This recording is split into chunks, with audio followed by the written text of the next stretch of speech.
ಕೇಳ್ತಾರೆ, ಕೇಳಿದ ತಕ್ಷಣನೇ ಎಲ್ಲ ಮಾಡ್ಬಿಡಲ್ಲ. ಅವರ ಅಭಿಪ್ರಾಯನ ವ್ಯಕ್ತಪಡಿಸೋದಕ್ಕೋಸ್ಕರ ಹೋಗಿದ್ದಾರೆ, ಹೈಕಮಾಂಡ್ನ ಭೇಟಿ ಮಾಡಿ ರೀಶಫಲ್ ಮಾಡಿ ಬೇಗ ನಮಗೆ ಅವಕಾಶ ಮಾಡಿಕೊಡಿ, ಇನ್ನಿರೋದೇ 2 ವರ್ಷ ಅಂತೇಳಿ ಕೇಳಕ್ಕೆ ಹೋಗಿದ್ದಾರೆ. ತಪ್ಪೇನಿದೆ ಅದರಲ್ಲಿ? ಎಲ್ರಿಗೂ ಕೇಳೋವಂಥ ಹಕ್ಕಿದೆ. ಪ್ರಜಾಪ್ರಭುತ್ವದ ವ್ಯವಸ್ಥೆಯಲ್ಲಿ ಪ್ರತಿಯೊಬ್ಬರಿಗೂ ಕೂಡ ವಾಕ್ ಸ್ವಾತಂತ್ರ್ಯ ಇದೆ, ಕೇಳ್ತಕ್ಕಂಥ ಹಕ್ಕಿದೆ. ಅದನ್ನು ಹೋಗಿ ಅವರು ಮಾಡಲಿಕ್ಕೆ ಹೋಗಿದ್ದಾರೆ.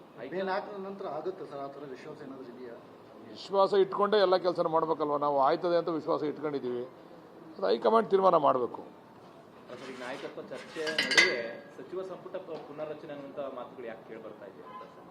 ಎಲ್ಲನೂ ಚರ್ಚೆ ಆಗ್ತಾ ಇದೆ, ನಾಯಕತ್ವನೂ ಚರ್ಚೆ ಆಗ್ತದೆ, ಇದು ಚರ್ಚೆ ಆಗ್ತದೆ, ಎಲ್ಲನೂ ಚರ್ಚೆ ಆಗ್ತಾ ಇದೆ. ಚರ್ಚೆ ಆಗಲಿ. ಚರ್ಚೆ ಆಗ್ತಕ್ಕಂಥದ್ದು, ತೀರ್ಮಾನ ಮಾಡ್ತಕ್ಕಂಥದ್ದು ಹೈಕಮಾಂಡ್. ಚರ್ಚೆ ಆಗ್ತಕ್ಕಂಥದ್ದು ಅವರವರ ಸ್ವಂತ ಅಭಿಪ್ರಾಯ, ಶಾಸಕರುಗಳ ಅಭಿಪ್ರಾಯ, ನಾಯಕರುಗಳ ಅಭಿಪ್ರಾಯ. ಆಮೇಲೆ ತೀರ್ಮಾನ ಮಾಡೋದು ಹೈಕಮಾಂಡ್ ತೀರ್ಮಾನ ಮಾಡೋದು. ನನಗೆ ಆಸೆ ಇಲ್ವ? ನಾನೇನು ಸನ್ಯಾಸಿನ? ನನಗೂ ಆಸೆ ಇದಪ್ಪ, ನನಗೂ ಮಾಡ್ಬೇಕು ಮಂತ್ರಿ. ನಾನು 5 ಸರಿ MLA ಆಗಿದ್ದೀನಿ ಅಂತ ನನಗೂ ಆಸೆ ಇದೆ.